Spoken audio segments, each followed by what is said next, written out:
Today we're going to be testing out an accessory. Now, when it comes to filming in general, I do really enjoy having a monitor. This is of course the Ninja Phone. Now, I do use the Monitor Plus app quite a lot, but this has a little bit more functionality, as you would expect out of an Atomos thing called Ninja, because it's an external recorder which allows you to record ProRes internal to the storage on your iPhone, / you can actually take out that into an SSD as well. But today what we're going to be doing is just testing it out. Going to be using it on an A1 and recording both internally on the A1 and then actually externally on the screen, showing you a little bit more of the functionality. I'm a big fan of shrinking your gear down to what really matters, and in this particular situation I think this works out pretty well. And yeah, I'm going to listen to some music, go around, shoot a little bit with the Ninja Phone and see what we can get ultimately. And yeah, I will cut in amongst bits and pieces that I actually really enjoy. So let's get started.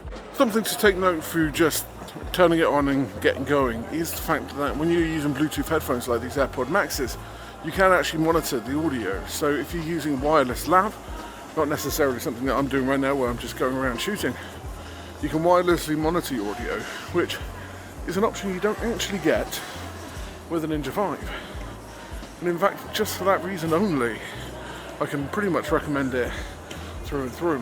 The other side of it is, of course, you're getting a much higher resolution display.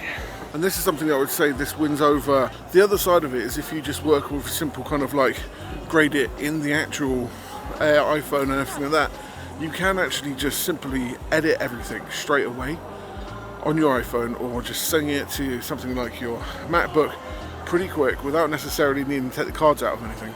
If you're looking for new, used, or something in between camera gear, then make sure you check out cameracenteruk.com, where you're going to see the latest and greatest in camera tech, but also, some of the old stuff as well, some golden oldies. So make sure you go to cameracenteruk.com for both new, used, or somewhere in between camera gear. Anyway, let's get back to it. When it comes to actually on the phone as well, you have the ability to, of course, get your focus peak in, flipping the image, getting your histogram, your rule of thirds, all of the kind of things that you're expecting to get out of a monitor app just in general. You can even put your audio levels on there, which is actually a nice little added extra.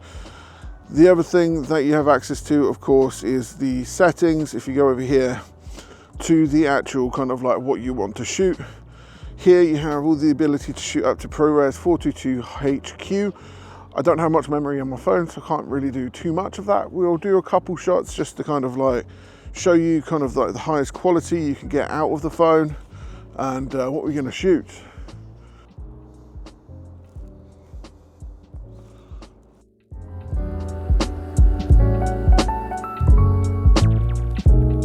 In terms of like a dock setup, 70 to 200 macro with the A1 with the dynamic stabilization inside of the A1, you can't really beat that. It's really quite nice, and I'm all for getting devices that make your life easier. I do have a Ninja 5. It's stayed on the side for a long time because you can't necessarily always go around trying to find, bring all this gear with you, making your bag so much more heavier. Why not take something like this with you that's a little bit simpler? At the moment I'm making it a little bit more complex because I'm powering it via a V-mount battery in my pocket. But in terms of actually being able to see the screen, it's quite nice actually. Now, the majority of the video that you've just seen was actually filmed at the end of last year. Due to a few different situations, it kind of got pushed back a little bit more and more. But I did want to come back and actually finish the video. So, here's the video so far. Another thing to discuss here before we go into the final thoughts is the fact you can actually record the internal settings of your camera.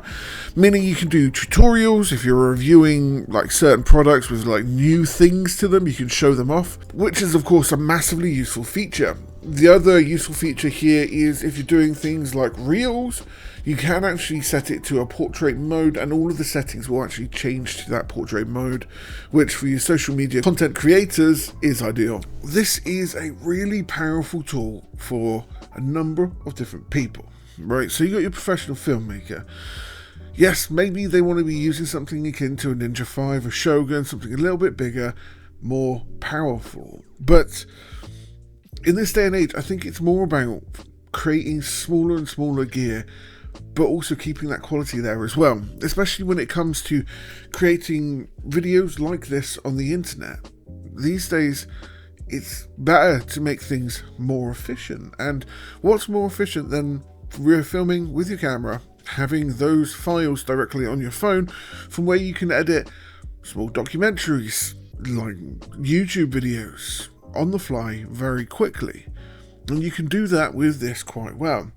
The other side of it, and this actually gives a unique solution to something that I wasn't actually thinking about to begin with, and that's actually monitoring audio directly from your camera. With this, it actually connects to your headphones Bluetooth. So when you're walking around, like I did in this video, with my AirPod Maxes, I can actually hear myself talk, which is really useful for checking to see how good the audio quality actually is. Like I said, these files get saved directly to your phone, so if you're using something like DaVinci or Premiere Rush, then you've actually got the ability to import that footage directly to your phone and start putting together a timeline without necessarily overcomplicating it.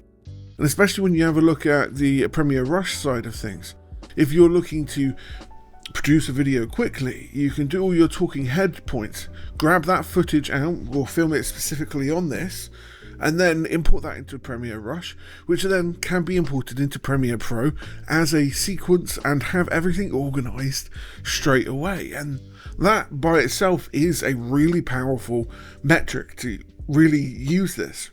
The other side of it is, because you're using ProRes or raw footage here, you've got a lot more leeway with colors, and something that I would definitely say from the footage that I've seen here is that the images do look just a little bit better, a little bit crisper, or the grade is just that little bit easier.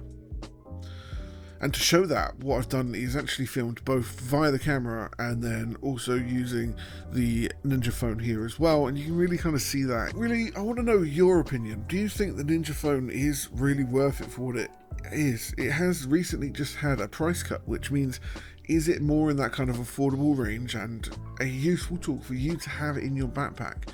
Let me know down below. If you like this video, make sure you like, follow, subscribe if you want to see more. Have a good day.